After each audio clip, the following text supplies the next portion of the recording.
नमस्कार, स्वागत है आप सभी का एक बार फिर से विद्यासागर ऑनलाइन क्लासेस में। मैं सुमित सिंह फिर से एक बार लेकर के आया हूं करंट अफेयर टेस्ट सीरीज का 6ठा नंबर। आपको पता होगा कि हम लोग का टाइम जो है अभी वो टेस्ट सीरीज का है। करंट अफेयर हम लोग देख रहे हैं एनटीपीसी रेलवे एग्जामिनेशन के लिए, जो बहुत ज़्यादा इंपॉर्टेंट है और हर बार हम लोग 10 क्वेश्चन करते हैं और उस 10 क्वेश्चन को हम लोग काफ़ी बारीकी से समझते हैं ताकि उससे रिलेटेड अगर किसी भी तरीके का और कोई क्वेश्चन बन सकता है तो उसे भी हम लोग पूरी तरीके से सॉल्व करने का प्रयास करते हैं। तो चलिए देखिए क्या है आज का हम लोगों का 10 क्वेश्चन। आप समझिए अच्छे से क्वेश्चन को, आंसर टिक लगाइए, ज़्यादा से ज़्यादा प्रयास कीजिए। 10 में से 5-6 अगर आप ले आ रहे हैं तो काफ़ी अच्छा आपका तैयारी है। अगर नहीं भी है तो आप मेरे साथ कंटिन्यू बने रहिए जब तक कि एग्ज़ाम नहीं हो जाता एनटीपीसी का, तब तक आप बने रहिए। आप उम्मीद कीजिए बिल्कुल कि आपका एनटीपीसी में करंट अफेयर से रिलेटेड जितने भी क्वेश्चन होंगे वो आसानी से सॉल्व हो जाएंगे। तो चलिए स्टार्ट करते हैं आज का पहला क्वेश्चन। देखते हैं क्या है पहला क्वेश्चन। देखिए पहला क्वेश्चन क्या है। आपसे क्वेश्चन पूछा जा रहा है कि वर्तमान में भारत के मुख्य निर्वाचन आयुक्त कौन है। निर्वाचन आयुक्त कौन है वर्तमान में? ऑप्शन है आपके पास राजीव गाबा, सुनील अरोड़ा, ओम बिरला, सोम राय वर्मा। 4 ऑप्शन है, ए बी सी डी। बताइए राइट आंसर क्या है। चलिए राइट आंसर आपका है, इसका राइट आंसर चला गया कौन? Right answer B. कौन? सुनील अरोड़ा। आपको पता होगा कि मुख्य निर्वाचन ये जो होते हैं निर्वाचन आयुक्त, ये भारत में होने वाले जितने भी इलेक्शन होते हैं इस इलेक्शन से संबंधित ये काम करते हैं। किससे काम करते हैं? ये इलेक्शन से संबंधित ये काम करते हैं। यानी कि और ये जो बनाए गए हैं सुनील अरोड़ा जी, ये 23वें बनाए गए हैं, यानी कि ये 23rd है। यानी इनसे पहले जो थे, यानी कि जिसको आप लोग 22वां बोल सकते हैं, इनसे पहले ओम प्रकाश जी थे। 22वां जो थे ओम प्रकाश जी।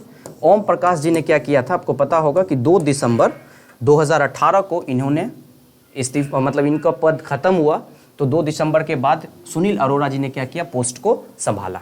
क्लियर है। और आपको ये भी पता होगा कि मुख्य निर्वाचन जो हम लोग ये चुनाव आयुक्त जो देखते हैं, इस चुनाव आयुक्त का जो हम लोगों का स्थापना हुआ था वो आज़ादी के बाद ही हुआ था। और उसमें जो पहले हमारे निर्वाचन आयुक्त बनाए गए थे वो सुकुमार सेन जी को बनाया गया था। किनको बनाया गया था? सुकुमार सेन जी को चुनायुक्त, पहला जो है सुकुमार सेन जी को चुनायुक्त बनाया गया था। तो यहाँ पर 2 बात क्लियर हो गया। पहला बात कि 2000 सुनील अरोड़ा जी हैं वो 23वें हैं और इनसे पहले जो थे वो ओम प्रकाश जी थे और सुकुमार सेन पहले ये फर्स्ट जो है वो इलेक्शन कमीशन थे, क्या बोलेंगे, मुख्य निर्वाचन आयुक्त थे। क्लियर है यहाँ तक। एक चीज़ और थोड़ा सा समझ लीजिए इसी में, एक बात और जान लीजिए कि इनका जो कार्यकाल होता है, इनका कार्यकाल 6 वर्षों का होता है। कितने वर्षों तक का होता है? 6 वर्षों तक का। और 6 वर्षों के साथ साथ आप ये भी समझ लीजिए कि अगर ये 65 वर्ष तक के हो जाते हैं तब इनका कार्यकाल खत्म हो जाता है। तो आई होप समझ गए होंगे अच्छे से। चलिए अगला क्वेश्चन पे हम लोग चलते हैं। नेक्स्ट क्वेश्चन क्या है? ऑपरेशन नमस्ते का संबंध किससे है? ऑपरेशन नमस्ते का संबंध किससे है? ऑप्शन है आपके पास जल सेना, वायुसेना, थल सेना, इनमें से कोई नहीं। ठीक है। ऑपरेशन नमस्ते का संबंध किससे? A B C D. चलिए इसका जो राइट आंसर है, राइट आंसर आपका हो गया बी नंबर। कौन सा? Sorry C number. कौन सा? थल सेना। ठीक है। देखिए क्या है कि अभी हम लोग हाल ही में एक और पढ़े थे, ऑपरेशन समुद्र सेतु, याद होगा आपको। ऑपरेशन समुद्र सेतु हम लोग पढ़े थे जो कि जल सेना के द्वारा चलाया गया था, है ना। ये किनके द्वारा चलाया गया था? ये चलाया गया था जल सेना के द्वारा। लेकिन यहाँ पर हमसे क्वेश्चन पूछा कि यहाँ पर ऑपरेशन नमस्ते किसके द्वारा चलाया गया? तो ऑपरेशन नमस्ते जो है वो थल सेना के द्वारा चलाया गया था। क्या है कि जब कोरोना काल जो भी चल रही थी, कोरोना महामारी, उस कोरोना महामारी में, है ना, लोगों को मदद करने के लिए जो मुकुंद नरावने जी हैं, कौन? मुकुंद नरावने, ये थल सेना के अध्यक्ष हैं मुकुंद नरावने जी। इन्हीं की लीडरशिप में, है ना, जितने भी थल सेना है उन सबों के द्वारा कोरोना के जो एरिया है जहाँ पर कोरोना बहुत ज़्यादा है उनको मदद करने के लिए मुकुंद नारायण जी की अगुवाई में इसकी शुरुआत की गई थी। क्लियर है। अब ये समझ लीजिए कि जल सेना जो अभी है, इनके जो अभी जल सेना के जो अध्यक्ष हैं, वो जल सेना के अध्यक्ष कौन है? तो वो है करमवीर सिंह। कौन है? करमवीर सिंह। इसके अलावा आप ये भी जान लीजिए, आप कौन सा है? वायुसेना। वायुसेना के हैं राकेश सिंह भदौरिया। कौन है? राकेश सिंह भदौरिया। राकेश ऐसे कर दिए, राकेश कुमार भदौरिया।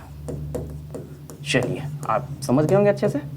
तो ऑपरेशन नमस्ते जो कोरोना काल में लोगों को मदद करने के लिए मुकुंद नरावने जी के द्वारा ये शुरुआत किया गया था। और ये भी याद रख लीजिए, ऑपरेशन समुद्र सेतु, ये जल सेना, किसको मैंने पिछले क्लास में भी बताया था। तो जल सेना जो है वो इनके पास है ये कमांड, ये करमबीर सिंह के पास है, और उन्होंने समुद्र सेतु की शुरुआत की थी। चलिए, आई होप समझ गए होंगे। अगला क्वेश्चन देखते हैं हम लोग। अगला क्वेश्चन है कि 370 धारा हटने के समय, जो समय हटा था, उस समय जम्मू कश्मीर के राज्यपाल कौन थे, है ना। पहले याद होगा 370 जो था, उस 370 की वजह से भारत का जो एक हिस्सा है जम्मू कश्मीर, वो पहले भारत का हिस्सा तो था, लेकिन उसका एक अलग अपना संविधान था। लेकिन 370 हटने के बाद राज्य जो जम्मू कश्मीर है वो दो भागों में बट गया था। यानी कि ये जम्मू कश्मीर दो भागों में बट गया, एक जम्मू कश्मीर और दूसरा क्या हो गया था, दूसरा हो गया था लद्दाख। और दोनों के दोनों है, दूसरा क्या हो गया, लद्दाख। और दोनों के दोनों जो है, ये दोनों के दोनों वो केंद्र शासित प्रदेश है ना। कौन से हैं, केंद्र शासित प्रदेश है। इसके अलावा आप ये याद रखिएगा कि 370 और एक और धारा था, तो 35A है ना, इसको भी हटाया गया था। इसको अब क्वेश्चन यहाँ पर है कि 370 जब हटाया गया था तो उस समय राज्यपाल कौन थे, ठीक है। तो राज्यपाल जो उस समय थे वो थे सत्यपाल मलिक जी थे। कौन थे, सत्यपाल मलिक, ठीक है। और अभी वर्तमान में आप देखिएगा तो जम्मू कश्मीर के अभी वर्तमान में जो राज्यपाल हैं वो है मनोज सिन्हा जी, वर्तमान में, ठीक है। वर्तमान में कौन हो गए, मनोज सिन्हा जी हो गए। और लद्दाख के जो हैं वो हैं आपको लद्दाख के अभी जो हैं वो हैं कौन, माथुर जी। कौन है, माथुर, RS माथुर जी हैं, ठीक है। याद रहेगा यहाँ तक, कौन हो गए, RS माथुर जी हो गए। चलिए, इसके अलावा सबसे पहले, ये तो अभी भी हैं, RS माथुर जी अभी भी हैं लद्दाख के। जम्मू कश्मीर के ये दूसरे बने, है ना। इसका मतलब पहले भी कोई रह चुके, तो पहले ये रहे थे कौन, GC मुर्मू जी, है ना। GC मुर्मू जी ये पहले थे, है ना। गिरीश चंद्र मुर्मू ये पहले थे, और इनके अचानक इस्तीफा देने की वजह से ये जो है पद दे दिया गया किनको, मनोज कुमार जी को दे दिया गया था। क्लियर है। और आपको ये भी पता होगा कि 31 अक्टूबर 2019 को जम्मू कश्मीर अलग हुआ था। 31 अक्टूबर 2019 को ये अलग होकर के दो भागों में बट गया था, जम्मू कश्मीर और लद्दाख। चलिए आगे जिक्र कीजिए। नेक्स्ट क्वेश्चन क्या है, तीसरा चौथा क्वेश्चन क्या है, सर्वाधिक जनसंख्या घनत्व वाला राज्य कौन सा है। आपसे पूछ रहा है क्वेश्चन कि जनघनत्व वाला, सबसे अधिक जनघनत्व वाला राज्य कौन सा है। ऑप्शन है आपके पास उत्तर प्रदेश, राजस्थान, केरल और बिहार। उत्तर प्रदेश, राजस्थान, केरल और बिहार। चलिए देखिए, इसका जो राइट आंसर है वो राइट आंसर है बिहार। राइट आंसर क्या है, तो 2011 में जब सेंसस हुआ था, उस सेंसस के हिसाब से राज्य में, याद रखिएगा दो बात यहाँ पे, राज्य में सबसे ज़्यादा बिहार था। राज्य में सबसे ज़्यादा कौन था, बिहार था। बिहार का कितना था, तो बिहार का था 1106। हालांकि 2001 में जब निकाला गया था तो उसके हिसाब से पश्चिम बंगाल था। तो अभी बिहार हो गया ये, और दूसरे नंबर पे अब पश्चिम बंगाल चला गया। दूसरे नंबर पे कौन चला गया, पश्चिम बंगाल चला गया, है ना। तो दूसरे नंबर पे कौन चला गया, पश्चिम बंगाल। और पश्चिम बंगाल का कितना है, तो 1028 है। कितना है, 1028। क्लियर है। इसके अलावा आप ये भी याद रख लीजिएगा कि अगर केंद्र शासित प्रदेश का बात हो जाए, ये तो राज्य हो गया, दूसरा अगर केंद्र शासित प्रदेश का यहीं पे जिक्र हो जाए, केंद्र शासित प्रदेश का, तो सबसे ज़्यादा किसका हो जाता है, सबसे ज़्यादा हो जाता है दिल्ली का।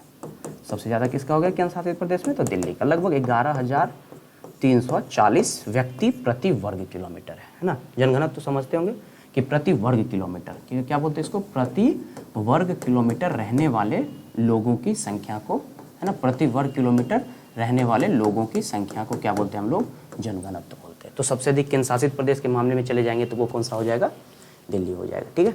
और सबसे अगर कम में जाइएगा यहाँ पे, अगर सबसे कम में, ये तो सबसे ज़्यादा हो गया, अगर सबसे कम में चलेंगे तो वो कौन सा हो गया, तो अंडमान और अंडमान निकोबार, अंडमान निकोबार, जिसका 43 कर लीजिएगा, ठीक है। इसके अलावा अगर आप राज्य में सबसे कम देखना चाहते हैं, राज्य में सबसे कम, तो वो हो गया अरुणाचल प्रदेश। अगर सबसे कम का बात करेगा तो कौन सा हो गया, अरुणाचल प्रदेश, है ना। कितना है अरुणाचल प्रदेश का, तो मात्र यहाँ पे अरुणाचल प्रदेश का मात्र है 17 व्यक्ति प्रति वर्ग किलोमीटर। समझ में आ गया होगा। इसके अलावा अगर आप इसके बारे में थोड़ा जानना चाहते हैं तो देख लीजिए, यूपी की आपको पता होगा कि राजधानी जो है, यहाँ से अगर देख लें, लखनऊ, है ना। और अभी जो यहाँ पे है ना CM है वो कौन है, आदित्यनाथ योगी जी।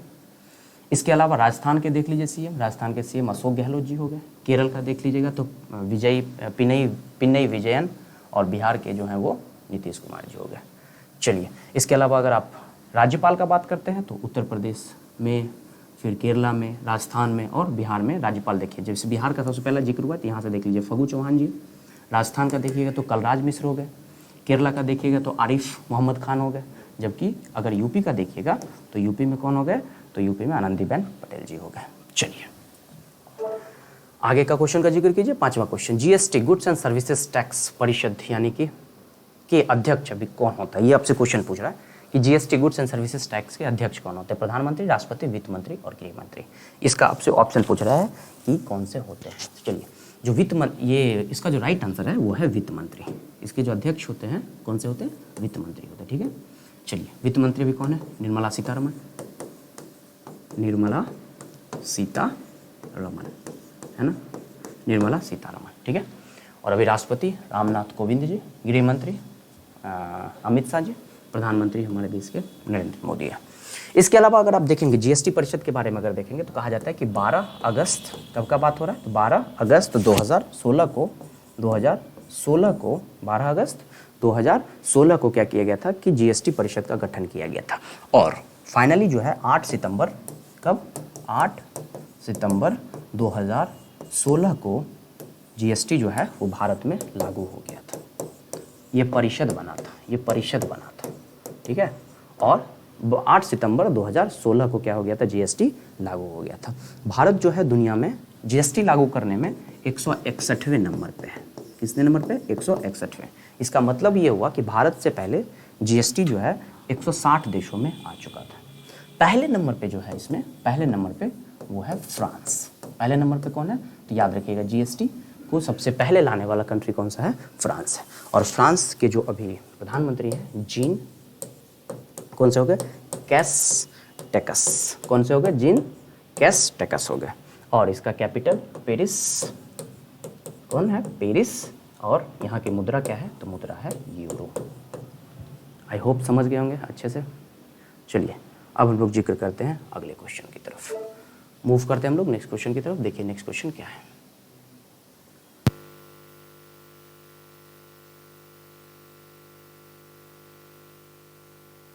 देखिए अगला क्वेश्चन क्या है हम लोगों का।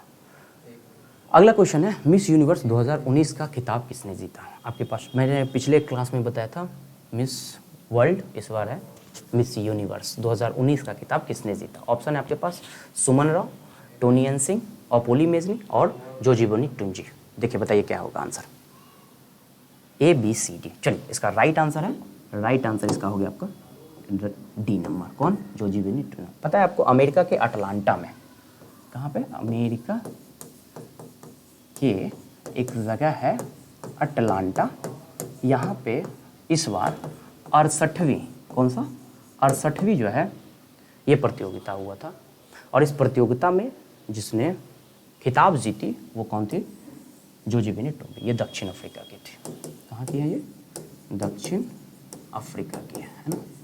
भारत की तरफ से भी एक वर्तिका सिंह करके थी जिन्होंने हिस्सा ली थी, भारत से भी हिस्सा ली थी लेकिन जीत नहीं पाई थी। वो कौन सी थी, वर्तिका सिंह थी, है ना, वर्तिका सिंह थी। जबकि अगर दूसरे नंबर का बात करेंगे, ये तो पहले नंबर पे आ गए, जबकि दूसरे नंबर का अगर बात करेंगे तो मेडिशंत करके थी एक, है ना, कौन सी थी, एक मेडिशन करके थी। ठीक है, यहाँ तक कोई दिक्कत नहीं होगा। आगे एक चीज़ देखिए, अफ्रीका के बारे में थोड़ा सा समझ लीजिए, थोड़ा सा इसको हम हटाते हैं, इसको आप समझ गए होंगे। थोड़ा सा अफ्रीका के बारे में अच्छे से समझिए, क्यों जानना जरूरी है बताता हूँ। क्या है कि अफ्रीका का अगर देखेंगे, एक मिनट थोड़ा सा, चलिए अगर अफ्रीका के बारे में थोड़ा सा देखिएगा तो एक चीज़ जान लीजिए, अफ्रीका में एक कैपिटल नहीं है, ठीक है। अफ्रीका में 3 राजधानी है ना। एक विधायी राजधानी है ना, एक विधायी राजधानी है, दूसरा न्यायिक राजधानी है और तीसरा कार्यपालिका राजधानी है। तीनों अलग अलग राजधानी है, ठीक है। एक मिनट थोड़ा सा, तीनों राजधानी क्या है, अलग अलग है, ठीक है। कार्यपालिका, ठीक है। देखिए तीनों में क्या है, ये तीनों अलग अलग, यानी विधायी कानून कहीं और बनता है, उसकी अलग राजधानी है। न्यायिक प्रक्रिया कहीं और होती है, उसकी अलग राजधानी है। जबकि अगर कार्यपालिका देखेंगे तो वो क्या हो जाता है, अलग अलग हो जाता है। विधायी का बात करेंगे तो ये सबसे फेमस, ये अगर आपको मिल जाए तो आप लगा दीजिएगा केप टाउन। विधायी किसके पास हो गया, विधायी कहाँ है, तो वो हो गया केप टाउन में। जबकि आप ये देखिएगा न्यायिक, ये ब्लॉम फेंटन है। कौन है, ब्लॉम फेंटन। जबकि अगर आप देखेंगे कार्यपालिका तो प्रिक्टोरिया, प्रिक्टोरिया। क्लियर है? तो ये याद रखिएगा, ठीक है। अभी इसके जो राष्ट्रपति हैं वो सिरिल रामाफोसा हैं। कौन है राष्ट्रपति? कौन है? Cyril Ramaphosa. ये यहाँ के क्या हैं? प्रेसिडेंट है, राष्ट्रपति है। चलिए, इसके अलावा अगर आप देखेंगे तो यहाँ की जो मुद्रा है साउथ अफ्रीका का, वो साउथ अफ्रीकन रैंडी है ना, साउथ अफ्रीकन रैंडी, RANDI। चलिए, समझ गए होंगे। चलिए अब मूव करते हैं हम लोग अगले क्वेश्चन की तरफ। तो इसका राइट आंसर क्या हो गया? तो राइट आंसर हो गया बी, जोजीबिनी टुंजी। चलिए आगे बात कीजिए नेक्स्ट क्वेश्चन का। नेक्स्ट क्वेश्चन क्या है? इंदिरा गांधी शांति पुरस्कार 2019 किन्हें दिया गया? इंदिरा गांधी शांति पुरस्कार 2019 किन्हें दिया गया? आपके पास ऑप्शन है sir David Attenborough, Margaret Atwood, Greta Thunberg, इनमें से कोई नहीं। ठीक है, देखिए इसका जो राइट आंसर है ना, वो हो गया कौन? तो वो हो गया मार्गरेट एटवुड। कौन से? मार्गरेट एटवुड को क्या किया गया है? इस बार का पुरस्कार दिया गया है। इंदिरा गांधी क्या होते हैं? तो इंदिरा गांधी के जयंती के अवसर पे, है ना, उनके जयंती के अवसर पे क्या किया जाता है कि शांति के क्षेत्र में, स्वास्थ्य के क्षेत्रों में जो कुछ अच्छा काम करते हैं उनको सराहने के लिए ये पुरस्कार जो है वो दिया जाता है। इस और ये किसी व्यक्ति को भी दिया जा सकता है या फिर ये किसी संगठन को भी दिया जा सकता है। ये व्यक्ति को भी दिया जा सकता है या संगठन को। इसकी जो शुरुआत हुई है ये 1986 से शुरू हुई है। कब से शुरुआत हुई है? 1986 से इसकी शुरुआत हुई। और पहला जो मिला था वो मिला था पार्लियामेंटियन, है ना, क्या बोला गया? पार्लियामेंटियन फॉर क्या कर दीजिएगा? ग्लोबल, पार्लियामेंटियन फॉर ग्लोबल एक्शन, है ना।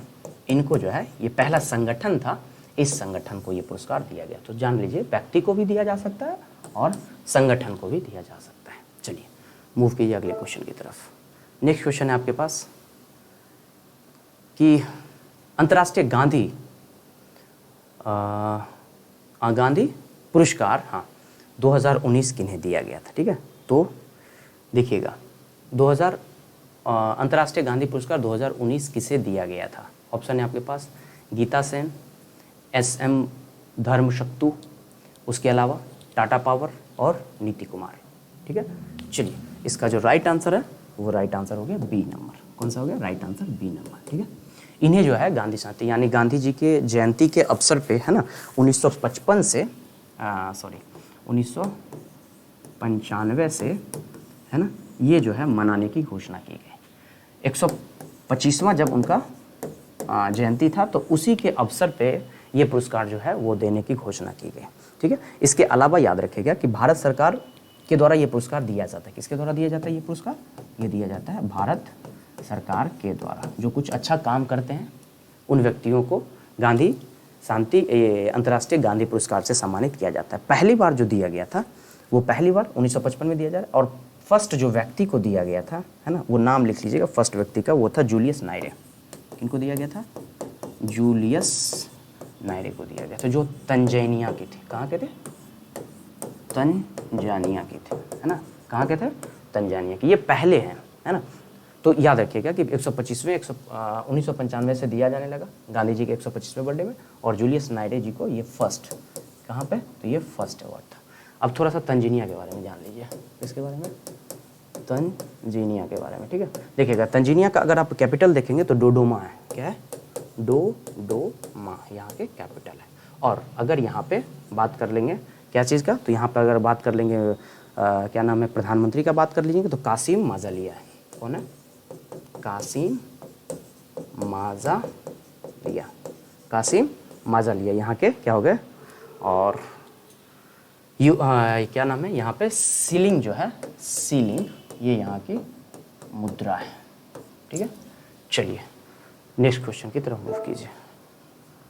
अगला क्वेश्चन है विश्व शरणार्थी दिवस कब मनाया जाता है? क्या है? विश्व शरणार्थी दिवस कब मनाया जाता है? ठीक है, देखिए ऑप्शन है आपके पास 2 जून, 3 जून, 5 जून और क्या है 10 जून। इसको थोड़ा सा सही कर लीजिएगा, थोड़ा सा इसका ऑप्शन, इसको 20 जून कर लीजिएगा। ठीक है, विश्व शरणार्थी दिवस जो है वो 20 जून को मनाया जाता है। कब मनाया जाता है विश्व शरणार्थी दिवस? 20 जून को मनाया जाता है। अब इसके लिए क्या है, देखिए इस बार का जो था, इस बार का थीम जो था 2020 का जो थीम था, है ना, वो था एवरी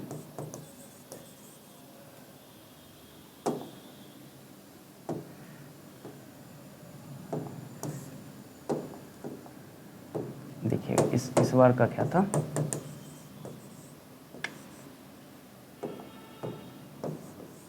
क्या था यहाँ पे, इस बार क्या था, every count action, every count action, है ना, इस बार का थीम था 2000, ये अगर आप इसको करना चाहें थीम 2020 को, है ना, क्योंकि जो कोरोना काल में क्या हुआ था कि जो मजदूर वर्ग के लोग खास करके इधर से उधर भटक रहे थे, तो उन्हें भी अपना अधिकार दिलाने के लिए, उन्हें न्याय दिलाने के लिए, क्योंकि उनका भी हक है, भले ही वो एक देश से दूसरे देशों में चले जा रहे हैं, एक राज्य से दूसरे राज्यों में चले जा रहे हैं, लेकिन उनका भी अधिकार उतना ही है जितना एक मतलब परमानेंट रहने वाले नागरिकों के। तो इन्हीं के लिए ये स्पेशली खास करके जो है शरणार्थी दिवस स्पेशली मनाया जाता है। तो इस बार कोरोना काल था तो इस बार थीम रखा गया था एवरी काउंट एक्शन। इसके अलावा देखिएगा तो इसको मनाए जाने की घोषणा है वो 4 दिसंबर से शुरू किया गया, 4 दिसंबर 2000 से शुरू किया गया, ठीक है।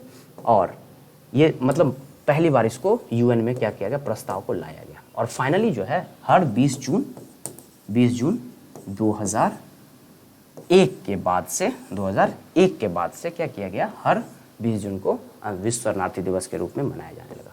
और यूएन आपको पता ही होगा, अभी जो यूएन के जो महासचिव हैं या जिसको बोलिए तो वो कौन है, एंटोनियो मार्गरेटा, कौन है, एंटोनियो, है ना, गुटेरेस।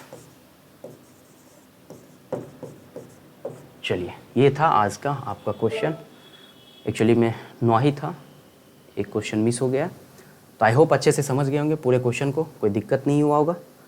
अगर दिक्कत है तो आप उसमें कमेंट बॉक्स में हमें ज़रूर लिखिए। बाकी फिर हम लोग कल ऐसे ही 10 क्वेश्चन के साथ उस डिटेल्स के साथ हम लोग मिलेंगे। अगर आपका इसका PDF चाहिए तो हमारे टेलीग्राम लिंक जो विद्यासागर ऑनलाइन क्लासेस है उस पर ज्वाइन कीजिए। आप फेसबुक पे भी हमसे जुड़ सकते हैं, वो उसके अलावा आप हमसे यूट्यूब पे तो हैं ही। और बाकी आप इस वीडियो को ज़्यादा से ज़्यादा लोगों तक पहुंचाइए, शेयर कीजिए, आप भी लाभ उठाइए, दूसरे को भी लाभ उठाने दीजिए। आप ही मदद कर सकते हैं, क्योंकि जब तक आप शेयर नहीं करेंगे दूसरे लोगों तक नहीं पहुंचेगा, ठीक है। ज़्यादा से ज़्यादा इस परिवार को बढ़ाइए। मिलते हैं हम लोग फिर अगले क्लास में, तब तक के लिए धन्यवाद।